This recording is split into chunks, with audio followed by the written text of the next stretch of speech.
Quitting habits is tough, but recognizing they exist, that's half the battle. We all have bad habits. It's what makes us human. Of course, I've got bad habits, quite possibly more than I'm going to mention in this video, but I think I've chosen the biggest ones that I want to work on. I was inspired to make this video after watching a video by Elizabeth Filips, where she talks about all the bad habits that she wants to quit in 2022. Inspired is a nice way of saying I stole the idea from her. I will leave a link to Elizabeth's video in the description down below because she's got quite a lot of good ones in there that you might find interesting. Watching Elizabeth's video made me start to reflect on my own life and the bad habits that I have, most of which I didn't even think of as a habit. The end of the year is coming up soon, and that's always a period of reflection and intention. I say that I don't set New Year's resolutions, but me looking to change my habits in 2022 is definitely classified as a New Year's resolution. You may not see some of the things I talk about as habits, but it's still a good idea to reflect on ourselves and how we carry ourselves through day-to-day life and pick out things that we could focus on improving. No one is perfect, and no one will ever be perfect, but it's always a positive choice to try and be better. Habits are the best place to start, and it's gonna be hard. So the first bad habit that I will be stopping in 2022 is ordering too many takeaways. Since we moved, we've ordered so much takeaway. It's much more tempting where we live now than back in my hometown because there's so much choice here, and every single takeaway we've got since living here has been exquisite. I'm not kidding, it's some of the best food that I've ever ordered, but god damn is it expensive to keep ordering takeaways. A starting point to reduce the number of times we order takeaways would be just to delete the apps off of our phones.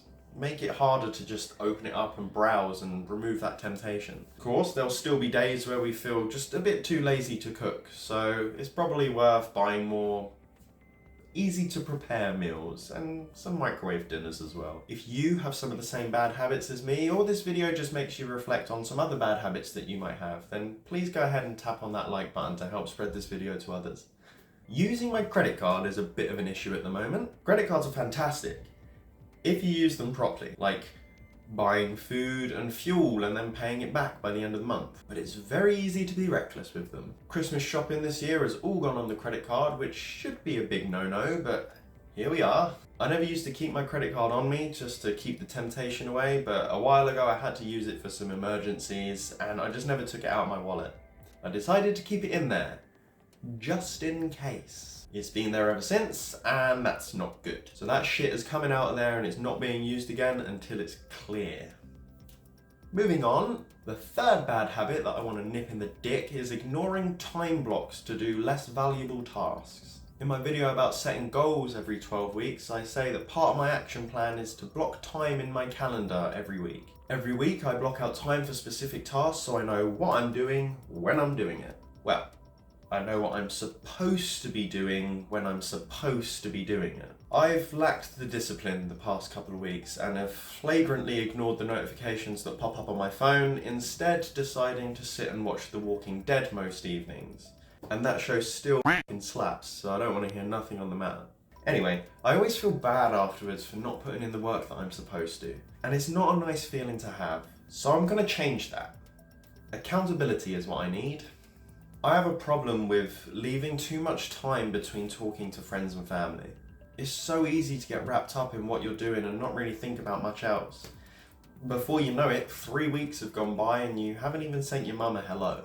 And wow, now that I say that, that really makes me sound like a terrible son. Well, it's even more important to keep in touch with friends and family now that I've moved away and I can't just pop round the corner for a cup of tea. I guess the best way to work on that would be to set reminders on my phone every so often, once every week, once every other week, just to check in with everyone and make sure that everything's okay. Honestly, this is probably the easiest habit to fix. I'm just a self-centered prick, I guess. I'm too quick to anger. Okay, I'm not really an angry person, and what I feel isn't really anger, it's more agitation, and it's at its peak when I'm driving. Naturally, I'm a better driver than everyone else on the road. I get annoyed at so much when I'm driving, and most of it doesn't even immediately affect me. There's no point getting annoyed. What's worse is that I tend to start using naughty words, and that's not so good when I've got a 2-year-old son in the back seat. His mind is like a sponge, and I don't want him talking like a sailor. pirate maybe, but not a sailor. And the last bad habit that I want to quit in 2022 is sitting too much.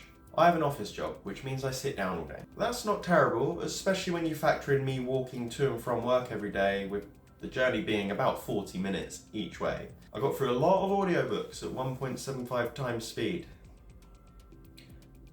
Then 2020 happened. I started working from home, which meant I wasn't walking to work anymore.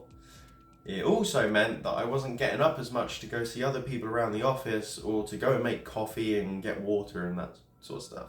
I then moved away. I'm not sure if I mentioned that. And I'm fortunate enough to have my own office, which means I sit in this chair all day. I sit in this chair to work. I sit in this chair to play video games. I sit in this chair to write my videos, and looky here, I'm sitting in this chair to record. This is not a 24-hour chair. It's caused me to have issues with my hips and back, giving me a pelvic tilt and tight hips. So to counteract this, I'm gonna start walking an hour every single day, at least. At a brisk pace, of course. Maybe take up yoga too. And that's all the bad habits that I want to quit in 2022. I would say that thinking about day-to-day life and finding out bad habits that you've picked up should be a regular thing. Not regular in the sense of getting plenty of fibre in your diet, but every 3 months or so. You want to be in tip-top shape. It's just a great way to always be striving to be your best self, and you never know, some of the habits you change might impact others as well.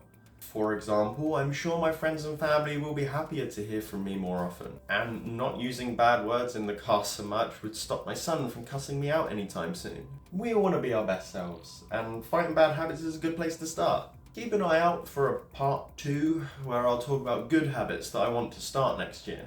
And if you enjoyed this video, you might also enjoy my video talking about the one practice that made me happier. You can watch that right here. Thank you for watching, and I'll see you over there. Bye-bye.